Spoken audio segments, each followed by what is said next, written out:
Hold on. All right, what's going on, guys, and welcome back to the channel. Now today we're behind the wheel of a 2000 Mazda Miata. And this is actually not any ordinary Mazda Miata, because this is actually my Mazda Miata.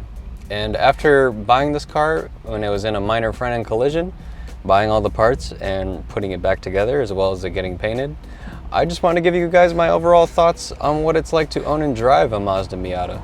So, without further ado,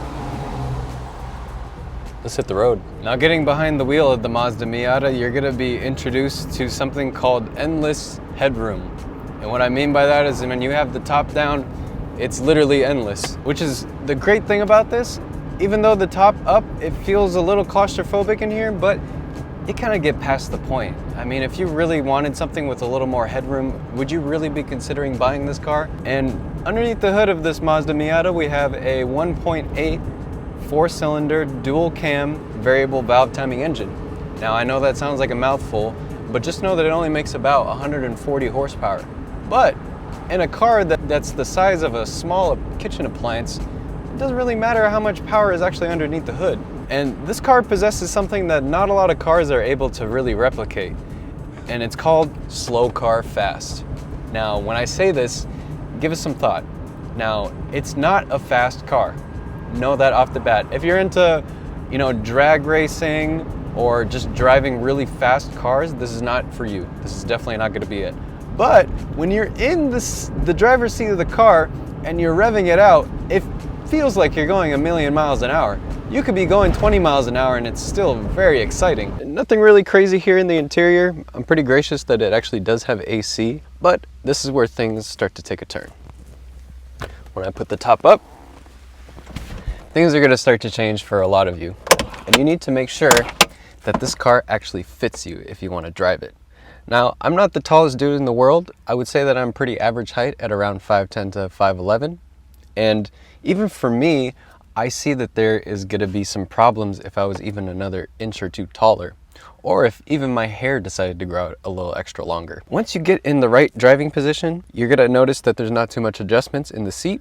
All you can basically do is either recline it or move it forward and backwards.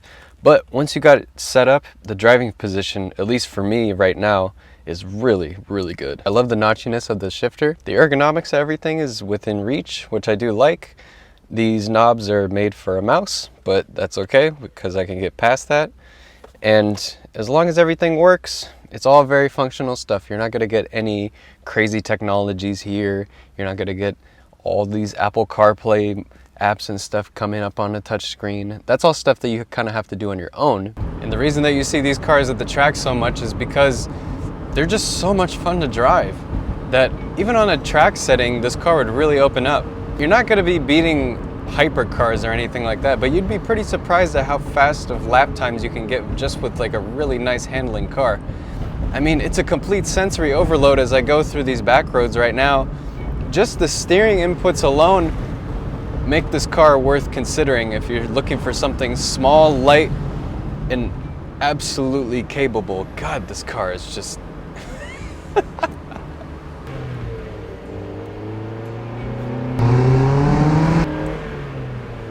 The handling ability is surprisingly familiar to me because I kind of feel like this car drives very similar to the Mazda Protege 5 that I actually reviewed.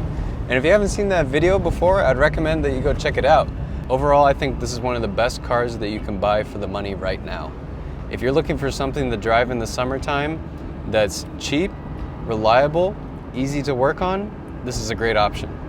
There's not much that is really faulty with this car. I mean, once you get past the fact of the space issue and making sure that you actually fit in this car, I'm telling you right now that you're gonna have a blast driving it. Anyways, thanks for watching, guys. Make sure to subscribe for more, and I'll see you in the next one.